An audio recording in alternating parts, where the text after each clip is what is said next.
No, vesi on veel üpris jahe ja päris ujuma ma küll ei kipu, aga ilmad on ju viimased päevad väga mõnusad ja soojad olnud. Ja see on ka üpris palju suvitajaid toonud siia Stroomiranda näiteks. Lähme vaatame, kas mõni neist on julgenud juba jope õlgadelt maha ka lükata. Pommuudis täna ilmajaamas tuleb, keset vara kevadet, nautida võib suve. Ja nüüd juba täitsa päris päiksekired ja olete juba tulnud siia randa pikali. Just. Kontorilaua tagant ära korra. Ja. Aga kui palju siis peab sooja olema, et sail ka kaelast läheb? See on hea küsimus. See on see turvatunde asi, et ikka igaks juhuks äkki ei ole veel soe. Sest ma vaatasin, osad on jopedega, osad on täiesti lühikeste riietega nagu. Kuumalaine Stroomirannas, kuumalaine Stroomirannas. See on esimesed rannailmad käes. No, tundub nii, et momendil on, aga mis edasi tuleb, seda ei tea. Ta hakkab tulema, jah. Aga palju temperatuur siis olema peaks, et kohe tead jope kukuks õlgadelt maha? No ikka 20, ma arvan. Kui palju teie jaoks temperatuur peaks olema, et juba jope maha võtta?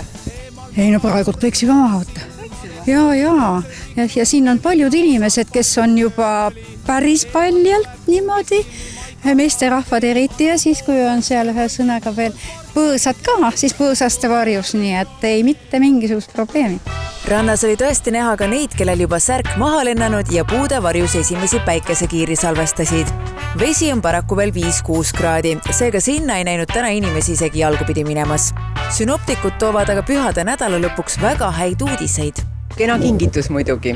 Just suur reede, no see on üle Eesti ikkagi super ilm, näitab päikest ja suuremal osal maast tõuseb 25 kraadi lähedale või ümbrusse, võib-olla Lõuna-Eestis veel kraad kõrgemalegi. No laupäeval hakkab juba märku andma muutus, aga suuremal osal maast on ikka üle 20 kraadi sooja ja Lõuna-Eestis taas 25-26, aga see Põhjaserv ja ka Hiiumaa serv, siin on juba natukene tunda seda kõledamat kirdetuult. Järgneva 5 päeva jooksul näeme seega nii 25-kraadiseid päevi kui ka 10-kraadiseid. Praegune soojalaine tuli Paljaku sõnul 3-4 päeva varem kui tavaliselt ning pikka pidu sellega pole. Samuti ei pruugi mai tulla nii mõnus kui mullu. Eelmise aasta mai oli väga kaunis ja väga soe, et see ei tarvitse sel aastal niisuguseks kujuneda, et pigem heitlikuks ja on jahedust, on soojemaid perioode, aga püsivad sooja. Maikuus ma praegu küll pigem ei luba, kui nüüd toimub suur muutus ja on soe, siis kindlasti kõik rõõmustavad. Loodame siis, et saame ikkagi rõõmustada, aga eks looduski vajab oma. Seega aeg-ajalt tuleb ka vihmale ja jahedamale kliimale ruumi anda.